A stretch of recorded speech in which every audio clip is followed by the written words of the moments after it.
Welcome back to Jail Chronicles. I'm gonna tell the story of my very first day. Basically, it was a little bit more than a day, but it was a whole day. Basically, I put it all together. So I get arrested. I go to the courthouse. They bring me to the courthouse. I got to see the judge. I got attempted murder. I have intimidating a witness, a few of those, B&E. I have assault and battery. All these charges. I got no shirt. They took my shirt, okay? They were trying to get DNA off the shirt, whatever. So I got to see this judge without no shirt in front of a courtroom. You know, my mother's there, my uncle's there. My uncle's there to bail me out. Supposedly he had a bag full of money. You know, he didn't care, whatever it took to get me out. So a kid gives me a shirt, his tank top. Gives it to me, I put it on. They said they're going to hold me for 14 days because my lawyer wants to do the insanity plea. He says, I can get you off with the insanity plea. What are you going to do when you're facing those charges? Obviously, if I knew what I knew now, then I would have never did that. I would have just brought it to court. I would have took it to court. A lot of it was beatable. Because whatever. I will get into that in my next video. That will be everything. But this is my first day. So they go to me court. I'm in the paddy wagon. There's another kid on the other side of the paddy wagon. Paddy wagon goes, there's a person here, there's a wall, there's a person here, and then there's a wall this way, and there's another person there. You can fit about, it's supposed to only be 4, but they'll fit 6, 7 people each side, and try to fit 3, 4 in the front. The front is the PC, protected custody. So he yells over to me, he goes, hey, let's be each other's bodyguards, like a lookout for each other. Let's protect each other. Because while we were waiting, the kids, the other people that were upstate, they were like, hey, don't drink the juice, kid. Don't fall asleep. There's a guy called a boogeyman in jail there. He cuts your ankles off, that way you can't walk, and he rapes you. That's what they told me. I swear, that's what they told me. I'm like, what? Oh my God. I was like, you gotta be kidding me. What? So we go there. I'm like, all right, whatever. First thing we do, we come out of the paddy wagon. There's us two, but then there's other people that came. Now, let me mind you, they held me until like 7, 8 at night. We didn't get to the jail until 10, 11 at night. I wasn't in my bed until like 1, 2 in the morning in my cell. I wasn't there until at least 1:30, 2 o'clock in the morning. It was July. It was one of the hottest Julys I've ever in my life been a part of. I swear, it was one of the hottest I've ever been a part of. Hold on. So, okay. This kid, he's supposed to be my partner now. Okay, he's my tag team partner with WWF. I tag him and he tags me in, okay? So, what's he do? He takes his thing out and starts pissing on the floor. As soon as we get in there, I'm like, what are you doing, kid? He goes, I'm making a statement. You got to make a statement here. They grab him. They drag him up. They beat the crap out of him and throw him in another cell. They say, you're next. So now they're mad. They're pissed. They're laughing and joking how they beat the shit out of the kid and how he's a whack job. Whatever. So they're in there. So I've never been to jail in my life before. So they say, give us your clothes. I take a shirt off. The tank top the kid gave me. I'm taking my belt off. I'm taking one sock. Now I got my jeans on. He goes, come on, let's go. I'm like, but I got nothing underneath. He goes, it doesn't matter. You're going to take everything off. You're going to be naked. Now, remind you, they put you in this cell box in the middle of the office that's probably the size of this. So when you're in your front seat or the passenger of the car, think of that standing up. That's all it was. You had no room. And I give it to them. And there's a woman CEO over there. There's 2 guys over there. Let me tell you right now. In this jail, they were all meatheads. They were all jacked meatheads. Okay? So, they tell me to take off my clothes. I'm naked. I'm trying to cover myself, whatever. He's like, lift up your ball sack. Open your butt cheeks. Cough. Cough louder. I'm like, I don't got nothing. I didn't take anything to jail. So they give me food. Now, I haven't eaten, at this point, I haven't eaten or drank anything since the crime happened. And the crime happened 18 hours ago, maybe 24 hours ago after this. So I haven't eaten. You know, I might have had a drink. In the cell, they gave us 1 milk each and sandwiches, and it's called dick meat sandwiches. That's what it's called. In the meat, there's all these types of meats, and they basically put them together and make slices out of it. It's the most disgusting thing in the world. It's factory made. It's not real, and I didn't want it. I gave it to somebody else, and the kid's like, "You better get used to it. This is what you're gonna have." You know, he knew, he heard my charge. He's like, "Dude, you're in. You're in." You know what I mean? So, I get there. There's Swedish meatballs. You get 2 Swedish meatballs this big, right? You get this much mashed potatoes, probably. You get 4 pieces of bread, and you get a milk. Now, in Billerica, they give you 2,000 calories a day, basically. In this jail, they give you a little bit more. This jail, I did have more. I'm saying after I went to Billerica, I got less. But this jail, this is Bridgewater State Prison.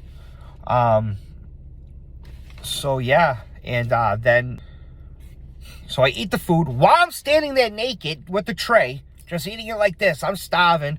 I grab the milk, I drink it all in a second. He's like, "Dude, that's all you got." I was like, "Can you please give me some water?" So he gives me some water. I go to my cell. I make my bed, and I sat in my bed, and I cried. And I cried for about an hour. And then I punched my chest a few times, and I slapped my face, and I said, "You got to man up. You got to man up. This is it. This is probably the worst experience you're ever going to have in life." Like, I've been homeless, but for some reason, being homeless is still better than being in jail. You know, in jail, they tell you what to do. You know, you can get set up. There's people that don't like you in jail. In the streets, you can get away from people you don't like. You know what I mean? In jail, it's... You remember George of the Jungle? It's a dog-eat-dog world. And I just remember that whenever I hear it, but that's the way it is. You know, don't get me wrong. I am very thankful I went to jail. It changed my life, but it was horrible. You know, things that I saw, things I had to do. And no sexual things. That stuff's made up sexual stuff, man. That stuff is 100% made up in jail. There's plenty of people that want to give it. You know, I see guys that are straight in the street, but in jail, they got a girl on the side. And when I mean girl, a.k.a. Skittles, a dude, a.k.a. Sweeties, a.k.a. Mushy, a.k.a. Fifi. You know? So, my first day, you go to breakfast, you got to do counts, you stand up in your cell, so I had to get in line. I made a friend, Ralph was in there for murder, and this other kid, C. I forget his name, but his nickname was C. That I made a couple of friends, Spanish friends, that very nice, man. Spanish people in jail are the nicest people you're ever going to meet. They will help you. I mean, they're the nicest and probably the most cruelest, because they will kill you in a minute. But they liked me. They called me Gringo Suave. They loved my eyes. They said I had the beard, but I had a shaved head with a tattoo. They were like, "Yo, you're Gringo Suave." So that's what everybody called me in jail, at that jail, Gringo Suave. Billerica would be known as Ms. Same name as I just went in the club. Don't ask me why. I have no idea. I know some girl one time said she put me in her phone Ms. because she said I'm a miserable person, but so enough of that. So then I go to breakfast. The kid C I was talking to sits at the other table. I'm here. And he sits at this table. So he's sitting here this way. I'm sitting here at this table, okay? All of a sudden, I see him they give you a mug for coffee. Let me remind you, the cereal is plain cardboard cereal. Again, you get the two or 4 pieces of bread. You get this coffee that's watered down. I mean, they make it once and they just keep adding water to it. Because I ended up working in the kitchen at one of the jails, the third jail I went to. So all I see was take that cup. Now that cup is a hard plastic, like it's not this. It's hard like plastic, like a real mug. You ever see those mugs, the kids' mugs that they have? That, but harder. He took it and wound it up on this kid and just beat his face in with it. Now, we all get up, whatever. The fight gets to our table, goes to the floor. The guards in this jail, they do not stop a fight until it hits the ground. Till it hits the ground, that fight is going to keep going. He'll take bets on it. They don't care. That's what they do. It was a horrible jail, man, when it comes to fights. Because they will let you go. It could be a minute fight. In jail, you don't usually see a minute fight. In this jail, you saw a minute fight. You know? And he was just beating him with the cup until the kid finally went down. Then, you know, the guards grab him up, tells us to go back to our tables. Now, remember I told you this cereal was plain, bland, nothing. I sit down, I look at I haven't touched it yet, because I don't want to eat. I'm depressed, you know? So I sit down, I look at it, there's red spots in it. The guard that was behind me looked at it too, and he's like, dude, how'd you get strawberries? It was pieces of this freaking kid's head. I swear to God. He was like, yeah, you can go get another one if you want. I just took it and threw it in the garbage. No way. Actually, I didn't. Another kid said, can you grab it and give it to me? So I grabbed it and I give it to him. You know, I learned never to do that anymore because it could be a sign of weakness. You don't ever want to do that. You know, I was very schooled. My cellmate, Adam, another kid I knew, Stacks. A lot of these kids, they taught me the jail way, but they also told me, you know, you're a good kid. This isn't for you. This life, you know, I mean, they told me, I mean, you adapt good to it, but you have a good life out there. You have a family out there. You know, at the time I was writing this girl, I had a girl out there.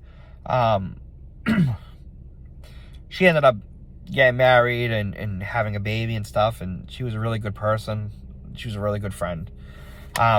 But, you know, I just couldn't believe. So I went back to the cell and I was just sitting there and I couldn't believe, like, this is my first day. This is my first day. It's crazy. Then, do you remember that kid I told you that pissed on the floor as soon as we came into the jail? Well, he ends up coming onto my block right after breakfast. What does he do? So when you get in there, you have to go into a room with a guy and you talk to the guy, tell the guy why you think you're there, what's wrong with you. What is he? He said something to this guy that made the guy, they have a button. Like, you know those granny buttons? I fell and I can't get up. Well, they got one of those on them. So as soon as they pulled that, the guards are coming in. The guards came in, grabbed him, put him to the ground, and they pummeled him again. This kid was pummeled so many times. Since when I was there, he was pummeled at least 4 times. And that was just the guards. That's not the inmates. But the kid had problems. He had something wrong with him. I don't know what was wrong with him, but he seemed normal one minute, and then the next, he was just wild out. It was crazy. I never saw anything like that before. Like, I thought I was crazy. This kid, wow. So, I go to lunch. Nothing happens at lunch, thank God. Next, another kid from from Shirley Max, he comes there to get, I don't even know why he went there. Something to get some paperwork done on him. He was there and he had comic books, and that's the first time I ever touched a comic book. Probably my second time, and I didn't get into comic books then, but I did later, and a few years after that.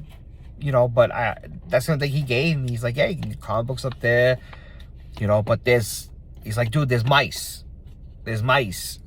So he's like, when you go up there, there's mice in Shirley Max, you know? And then I would talk to people in my case, and you know, 1 minute they'd be like, nah, you're straight, it's your first case, you know, you're gonna get off. Then I would talk to Nike, he's like, dude, they're gonna smoke you, because there was a woman involved in one of the cases, and this was right after Jeremy Remy, the baseball player, the son. He got a personal. He beat up his girl. He got a personal. Got released. This was like the 3rd, 4th time. He went back to her house and he killed her. He basically cut her head off. You know, they never really said that, but friends of the family that we knew said that's what happened. Basically, her head was off. Basically, it was held by a few pieces of skin. You know, so they were smoking people. Anything that had to do with a girl, whether it was A little case, a big case, in the middle, it doesn't matter. They were going to smoke you. But that was my first day. That kid was Caesar. He ended up telling me a lot of things about upstate if I went. And he was in there for 20 years. So, and then the kid C was in there for life, basically. He's going to get life. He stabbed the guy 17 times over a pillow and a shelter. The kid just went crazy. He stabbed him. So they kept picking on him, taking his pillow, taking his blanket. He had enough, so he stabbed him. And then the kid, oh my God, what was his name? The kid Ralph. Yeah, Ralph. There you go, Ralph. I'm losing it, man. The kid Ralph, he was in there for life. He tied somebody up naked and basically tortured them till they died. You know, these were all kids. They were 17. Like the kid, see? He was 17. No, he was 16. Ralph was about 17, 18. The other kid was about 18, 19. They're babies. And I was only a few more years older than them. And I stood at them. I'm like, do they know, like, they're going to do the rest of their life in jail? Like, how do I talk to these people? Like, I can't cry about my case because these people are facing the rest of their lives for maybe one mistake that might not even, that should have never happened if there wasn't bullies. You know, a lot of their cases were stuff that they told me there was a bully. You know? And then some people are just, they want to kill people. You know? A lot of this stuff will be in the book. A lot of the stuff, my early life is really going to be in the book. My middle life and now, you know, how I turned my life around. You know, I have a great girl. I have a daughter. I have a son on the way. Beautiful dog. A beautiful house. Well, a beautiful apartment. A house will be soon. You know, my girl has a car we take, you know. So I can't complain. You know, I was in jail, and even if I was homeless, I wouldn't complain because I wasn't there. You know, it was the biggest fear in my life was to go back, and I kept going back. You know, and then November 14th, 2014, I was arrested, and that was the last time I was arrested. I got out July 17th, 2015, and I never been back. I never went back. I did everything right. I pay taxes, job. I do everything right by the book now, you know, because I never want to go back. You know, I'm on probation for 10 years. I took a stupid deal. But the next video is going to be about my case, how everything got to that point, escalated. And I'm also, what is that? Oh, and I'm also, so the fourth video, that's the third, but the fourth video will be how I got my deal, how a smart idea got me a deal, and made sure that I wouldn't be sitting in jail for 25 years. You know, guys, I'm not doing this video for views. I'm really doing it just to let things out, and it's going to help with the book too, you know, because I can always look back at these for stuff if I forget stuff. But you know, I just want to let a lot of things out, and I want to tell people that, you know, try to do better. You know, don't do drugs. Don't do drugs, please. I wish I never touched them. I wish I never was working so many hours and I had to take a perk to help me, and I just kept taking them, and then I got to the oxys, and then, you know, I never touched a needle. I never put a needle in my body, but taking 15 30s a day is pretty much the same thing, you know.